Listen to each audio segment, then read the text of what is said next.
வணக்கம்.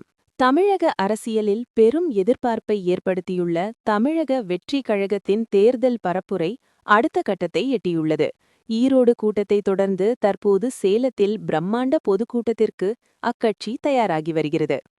தமிழக வெற்றிக் கழகத்தின் தலைவர் விஜய் 2026 சட்டமன்ற தேர்தலை இலக்காக கொண்டு தனது மக்களை நோக்கிய பயணத்தை தீவிரப்படுத்தியுள்ளார். ஏற்கனவே ஈரோட்டில் நடைபெற்ற பிரம்மாண்ட கூட்டத்தில் திமுகவை தீய சக்தி என கடுமையாக சாடிய விஜய் தற்போது சேலத்தில் தனது அடுத்த அதிரடியை தொடங்கவுள்ளார். சேலம் சீலநாயக்கன்பட்டி பகுதியில் அமையவுள்ள பொதுக்கூட்ட திடலை அக்கட்சியின் பொதுச் செயலாளர் என். ஆனந்த் மற்றும் கொள்கை பரப்புச் செயலாளர் கே.ஜி. அருண்ராஜ் ஆகியோர் நேரில் ஆய்வு செய்தனர்.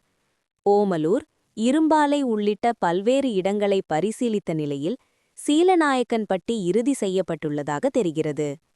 கரூரில் ஏற்பட்ட கசப்பான சம்பவங்களுக்கு பிறகு தற்போது கூடுதல் பாதுகாப்பு வசதிகளுடன் இந்த கூட்டம் திட்டமிடப்பட்டுள்ளது. குறிப்பாக 2026 தேர்தலில் தனது அரசியல் எதிரி யார் என்பதை தெளிவுபடுத்தியுள்ள விஜய், சேலம் மண்ணிலிருந்து மேலும் சில முக்கிய அறிவிப்புகளை வெளியிடுவார் என எதிர்பார்க்கப்படுகிறது.